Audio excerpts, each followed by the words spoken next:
identity. That's why any time that you have a father, biological father, and a spiritual father who have been delegated by God to give identity. Your biological father gives identity on earth. Your spiritual parents gives you identity in heaven. That's the same father who will stand. That's why Paul was saying in Timothy that Timothy, my son. Timothy what? I stand before you that I prayed for you. We have today the greatest. Nilikuwa nauliza mama moja aliniambia juzi, anafanya police, she's a shahidi. Akaniambia the biggest challenge that they have so far kwa watoto ambao hawana mababa, their majority ndio criminals, wanakuwa kwa crime ya robbery with violence, wao ndio wanakuwa in petty crimes, any crime you can call it. Wakaniambia that is the number one challenge. Listen to this. That's why Jesus, no matter as God said himself, he was God, alimpatia Mary Jesus Christ by inspiration of the Holy Spirit, akapata mimba kupitia Roho Mtakatifu. But Joseph was to be there to be identified as the source. Bwana asifiwe sana. Bwana asifiwe. Children are not supposed to be given identity by their mothers. I know that one is very hard. Bwana asifiwe sana. Children are not supposed to be given, and that's why, let me tell you, anywhere in Israel, from Ammon into Manasseh, the children who, their mothers were also in control of them, these are the children who did a lot of havoc. They went against God in many ways. As much as people think that mothers are the one who take children to the church, but the whole truth in Israel, the mothers are the one who misled most of their children. Biological, they give identity. Listen to this. In Luke chapter number 1, verse number 63, the Bible says, when John was born, when John was given birth, when John was born by his parents, the father alikuwa bubu Zakaria. Maandiko inasema the clanmen and everybody came to name him. Wamtaje John. Bwana asifiwe sana. What did the Bible says?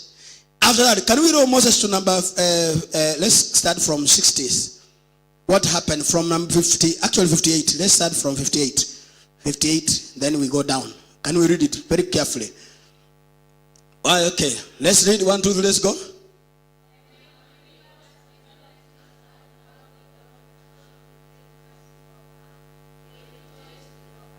The next verse.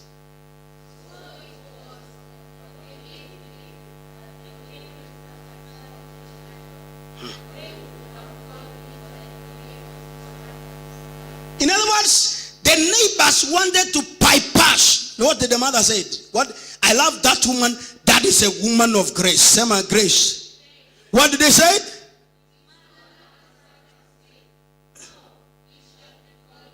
His mother answered that this guy shall not be called after his father. It shall be called John. But this name, it was given by Zachariah. By what? Let's go. What the Bible says?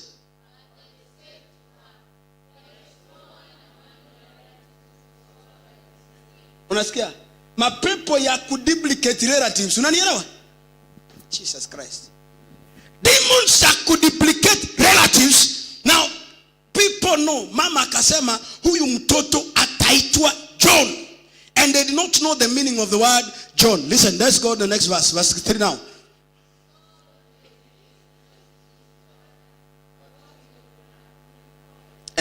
Verse 63.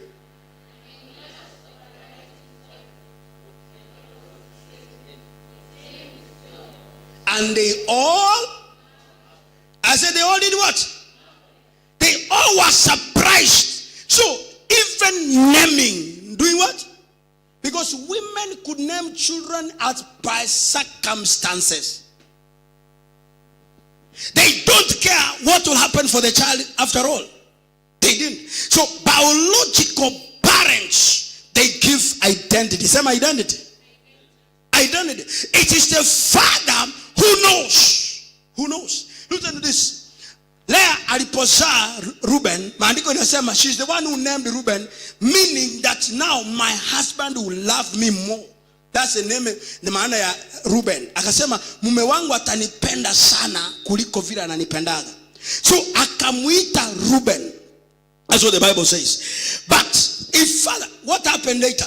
After he named the firstborn, maandiko inasema the same Reuben is the one that who went to his father's concubine and slept with them. Listen to that. Anytime that you give the authority, women, they can give birth, they can do everything, but God never gave them an opportunity and even a source. These are very controversial. Especially when you come to the single mothers, single women, in some places of that kind, nobody will listen to you. Why? Because they say you are a controversial. Because they say we are equal. There is nowhere. Women are the last born of God. No. After God created everything on the face of the earth, the last person he created was Asante Mzendobi. Who was the last born ya Mungu? Eve. So last born sio yeye anakuaga na say to anajaribu. That's why I tell women, when you pray, God listens faster than this when the other people pray. When men pray, God really takes some time to listen. But if a woman pray, women who are called by God's name and they really desire to pray, when they pray, God listens faster. Why? Si unajua wale wako na last born hapa. Si unajua hiyo? Last born yakiongeaga unaweza simama? Nauliza, unaweza simama? Listen to this. Identity. Listen. There is one woman that's called Rachel. In Genesis 5 verse 18. This woman was naming a child after she was giving birth. What does the Bible says? When she was trying to name his child, when this woman was trying to name the child, a father called Jacob came and said, no, this woman shall not call my child. He will not call him that Benoin. This child will be called who? Can you read it loudly what the Bible says?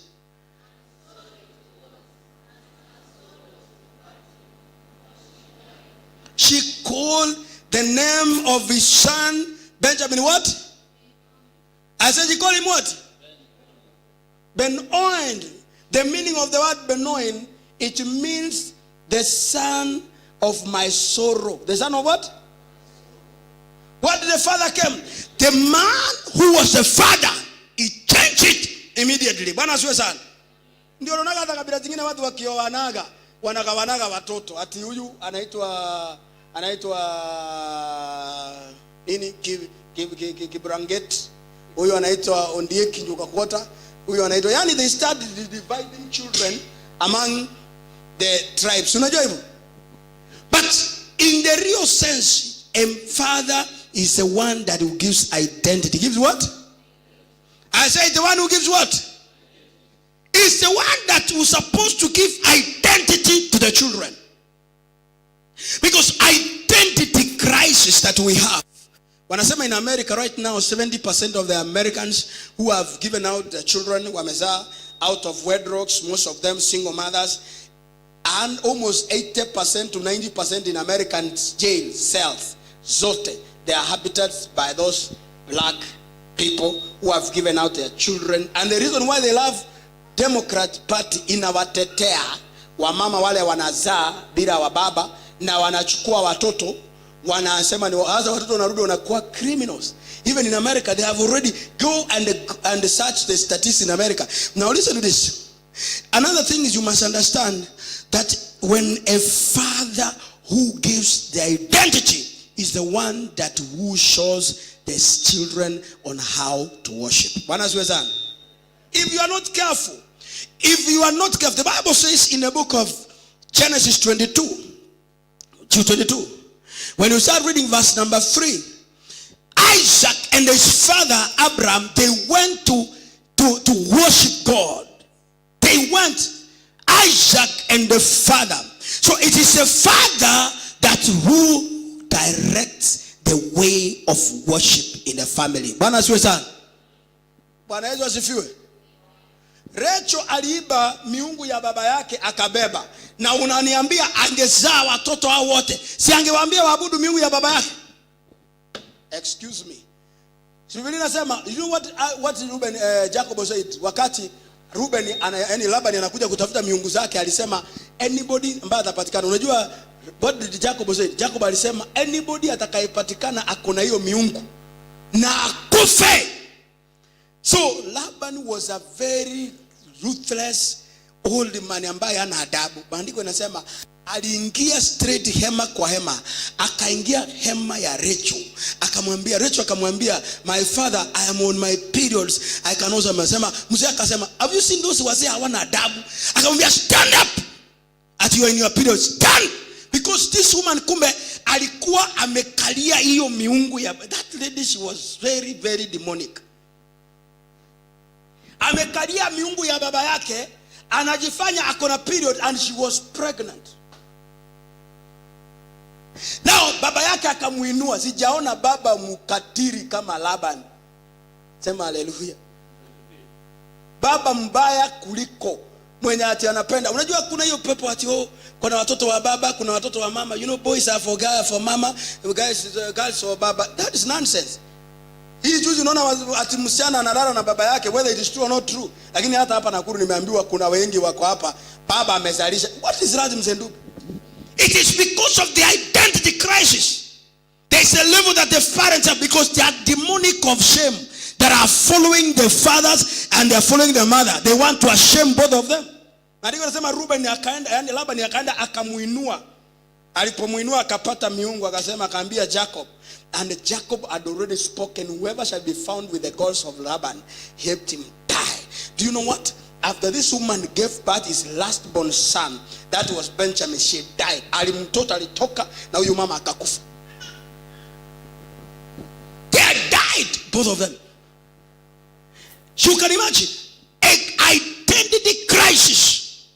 Because every time, if you are not very very careful, the devil will take advantage of the children, and that's why we are coming in as a generation that is going to take back the fathers back to their sons. Sema amen. Jamani, sema amen. Can you read the book of Malachi chapter number 4 very quickly? Malachi chapter number 4 verse number 6 quickly. Malachi chapter number 4 verse number 26. Verse 6, sorry. Malachi 4:6. Listen, can you read it loudly? Can you read it, all of us?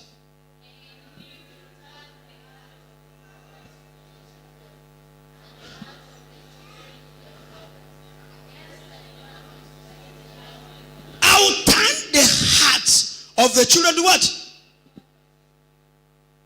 Unaweza pata mama anageuza watoto kabisa, watoto wanakalia baba yao. Even when the children raise their hands to fight their father in the name of the instigation of their mothers, that is a curse that will never go under. Do you know that? It's a curse that enemy will never allow you to enjoy, because every time we must understand, tuelewe kwamba every single moment when we are talking about fathers, a father is a source, is a foundation, is the one that will keep identity. Bwana asiwe sana. Singegoja ati niamka asubuhi sasa mke wangu atikendi amebeba mtoto miezi 9 alafu akuja muite Njoroge wa Thiongo ilikiwa when I'm still alive. Alafu kuja upige makofi kwa hospitali. No. Because any responsibility, no, who tells you? People may tend to think that children belongs to the mother and because the mother breastfeed them. But let me tell you, identity crisis in the whole world is as a result of the fathers who does not know exactly what they are doing. That's why we are living in a society whereby people have forgotten, wamekataa kuelewa. Listen to this. Now write down the second, the third father that I did not tell you. The third father. The father in Christ. Father in what? Andika chini tafadhali, because I will take you through again in the next time when we are in. The father in Christ. This father in Christ is the one who showed you the ways of Kristo. Huyu aliyekuongoza katika njia za Ukristo, akakuintroduce kwa Yesu. Bwana asiwe sana. He may not be necessarily your spiritual father, but it is a father that introduced you. Unanielewa? Nani aliyekujulisha? Nani aliyekuamrisha kwamba kuna Yesu? That's a father. That's a father in Christ. Another one is called a spiritual father. Now this is the most important person. is the one that is responsible for you here on earth, and is the one who is responsible for you here even in heaven. Spiritual fathers are the one who have the strength and the capacity that who can speak. Simon, who was in the temple, and alikuwa the spiritual father wa Jesus Christ. Maandiko nasema when Jesus was brought in, because alijua wazazi wake. Wakati Yesu alipoletwa, Biblia inasema ya kwamba alisema, now the servant of God can die. The servant of God can do what? I have seen a Messiah. I have seen a Savior. I have seen. There's a one we call father in the ministry. That one you may not know. That is only known by all the preachers like us. There's another one we call a substitute father. A substitute father, you should give him his honor. It's the one who came in when your father was a drunkard. When your father drove your mother out of their home. A substitute father can be your uncle, can be your guardian, can be your grandmother. You don't call him a mother, you call him a substitute father. Bana Zwezan. Huyo mzendubi naye lazima umpe baraka zake, ndio experience baraka zile unahitaji. A substitute father. Hiyo ndio watu wanasahau sana. Mtu alikusaidia, umetoka from primary, wakati mama yako amefukuzwa ama ako barabarani. Hata baba wa kambo. Sasa ubaya wengine wanaangukiaga baba wa kambo, wanaacha baba original. I'm sorry to quote Margaret Wanjiro, ana disconnect watoto kutoka kwa kamangu. Even if hata amekuliwa jigas, is a father. That blood runs through that kid. No, that blood you can never disassociate it. That blood is there. It's there. So when you get problem ni wakati, especially watoto wa kike wakipata substitute father, wanasawigi baba yao original.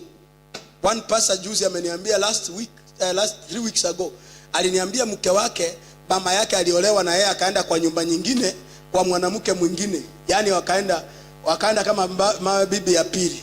Alipoenda katika bibi ya pili, mama huyo wakalelewa na huyo baba wa kambo, wakakua, wakasoma, wakamaliza shule. Sasa wakati wa juzi, huyo mama ametoka mwenyewe akaenda kutafuta baba yake. Akaenda kumkuta huko mbali Kitale, Matunda ndani. Akamkuta ndani ya Matunda ndani mzee.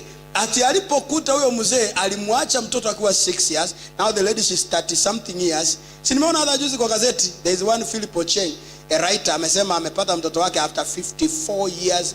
Alizaa America na akaachana na akakuja Kenya. Let me tell you, that blood that runs through that, it will never die. I say it will never die. I say to a substitute father is also very important. A substitute father.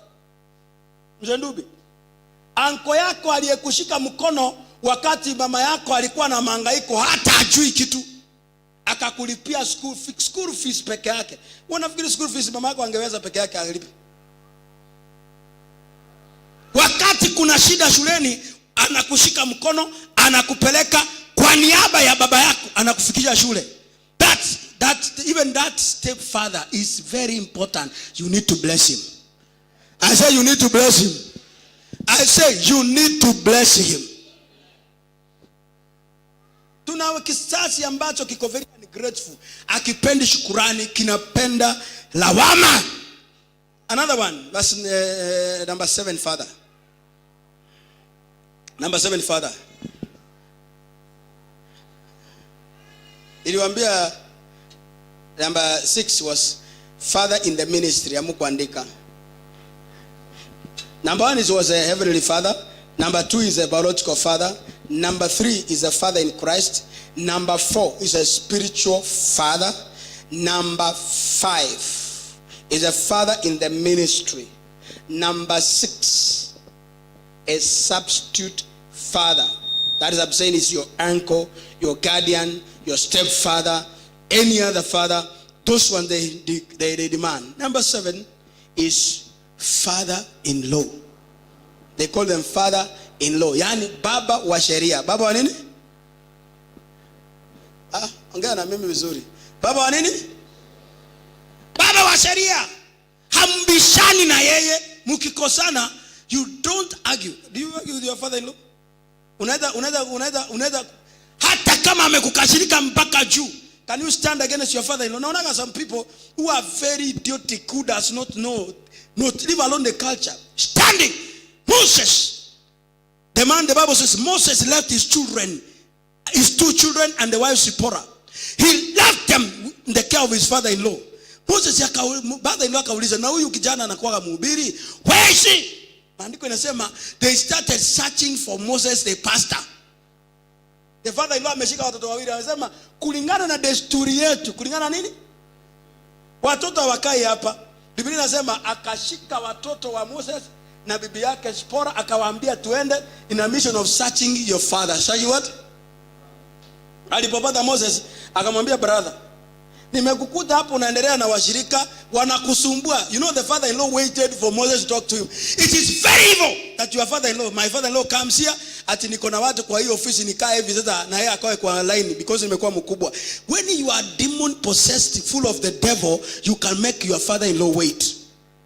That's what Moses did. Moses made his father-in-law to wait for him. Unajua father-in-law aliingia asubuhi mapema saa. Unajua father-in-laws wale wa genuine hawakujagi nyumbani saa 6. Ama inakuwaje mzee Ndubi? Father-in-law ana saa 12 unasikia baba hako nje. Unauliza kuna any problem? No. Why? Because he want to go back. Alalagi kwa watoto. Alali what? Si wale father-in-law anakujaga kwa watoto hata ndio na anatoa koti anahangi kwa penye baba mtoto yake anahangi. You know, their father-in-law, yani baba katika sheria. Baba katika nini? Jinsi ya kumsalimia, jinsi ya kuongea na yeye, unaongea na adabu nyingi. Hata kama siku hiyo adabu imepotea, akionekana unajiorganize. Ama inakuwaje ndio? Unakuwa na mipango. Uzungukaji.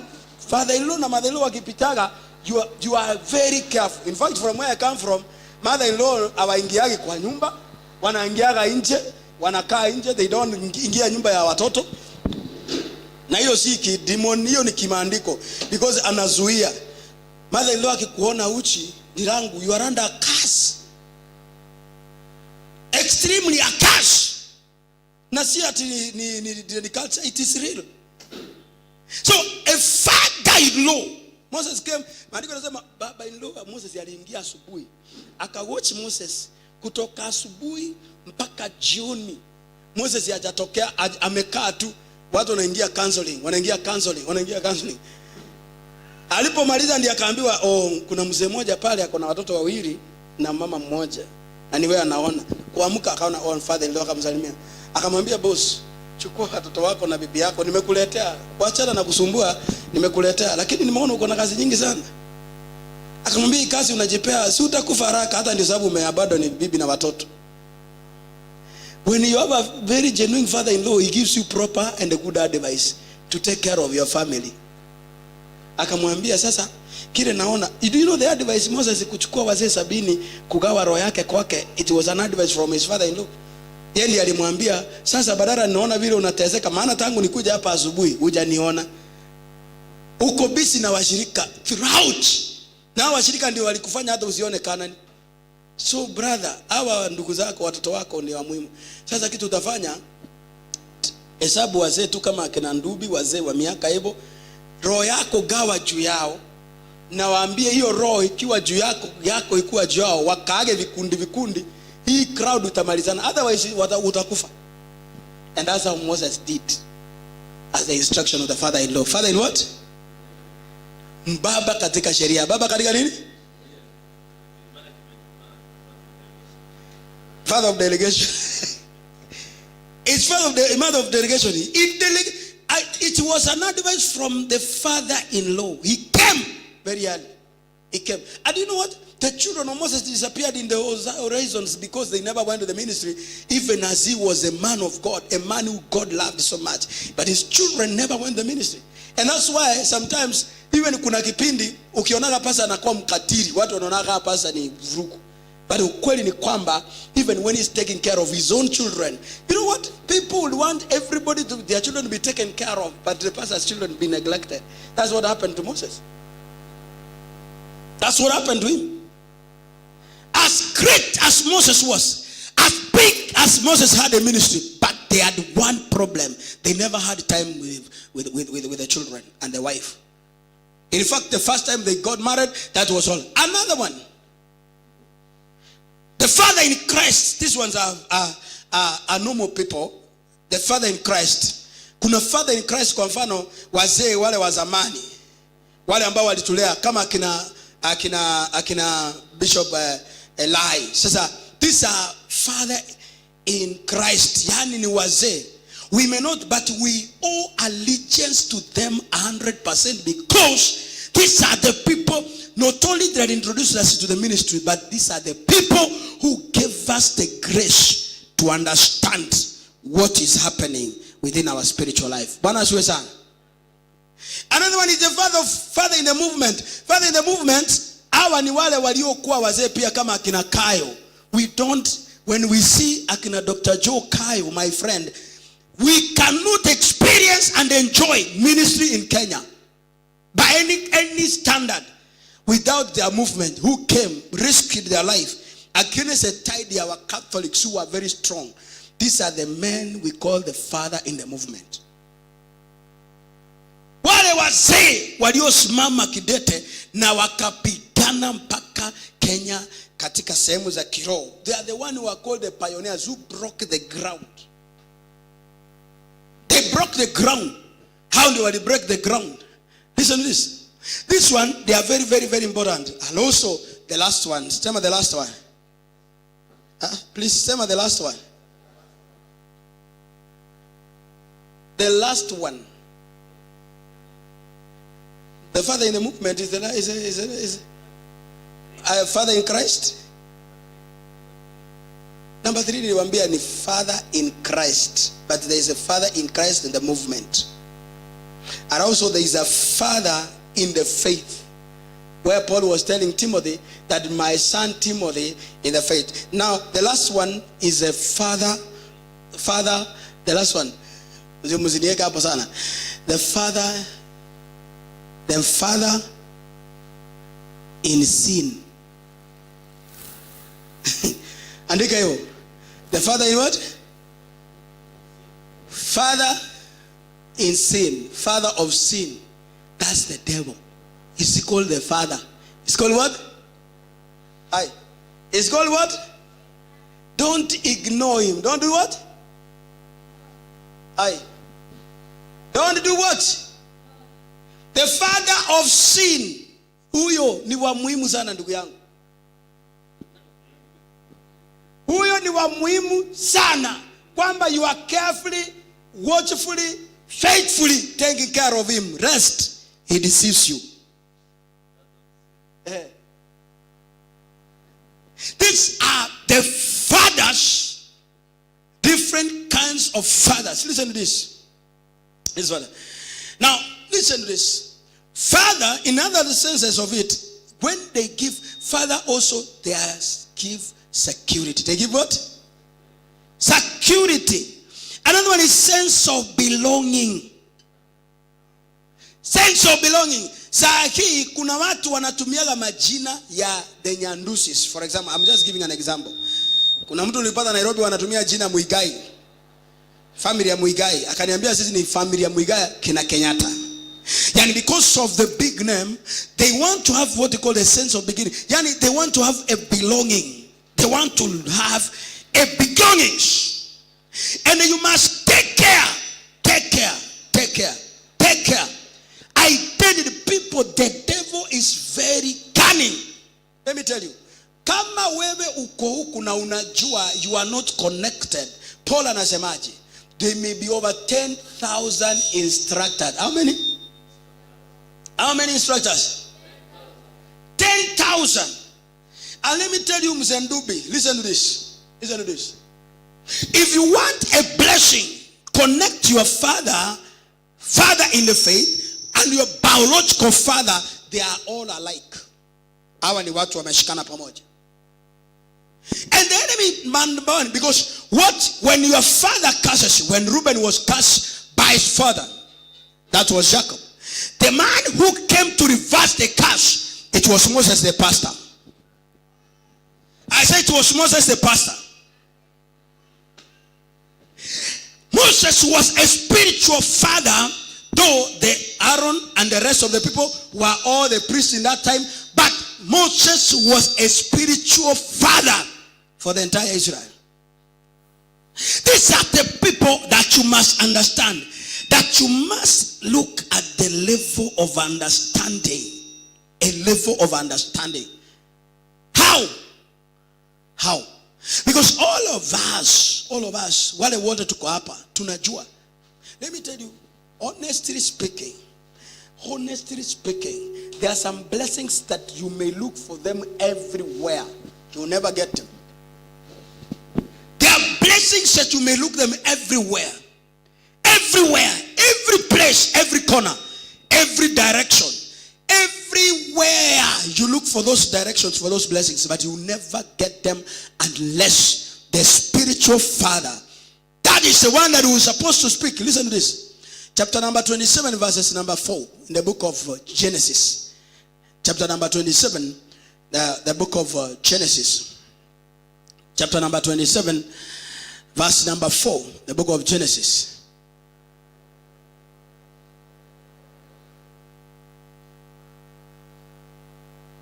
What does the Bible say? Please, can you read it?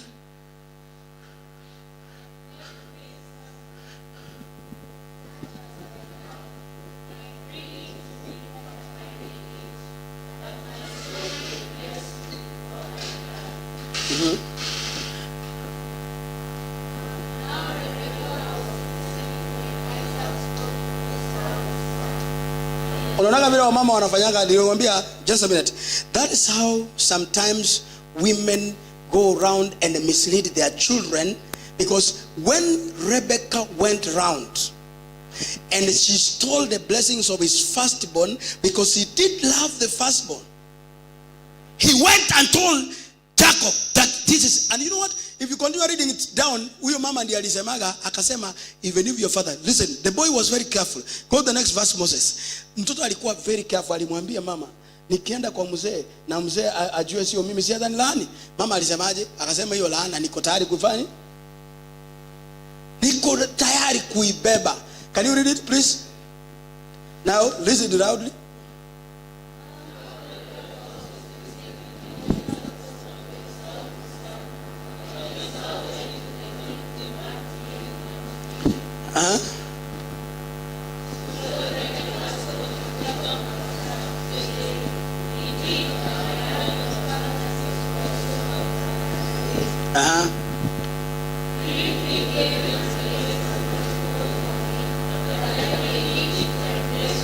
In the presence of the Lord before I die.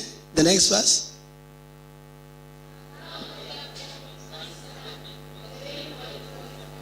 Unasikia vile mama ana mislead mtoto.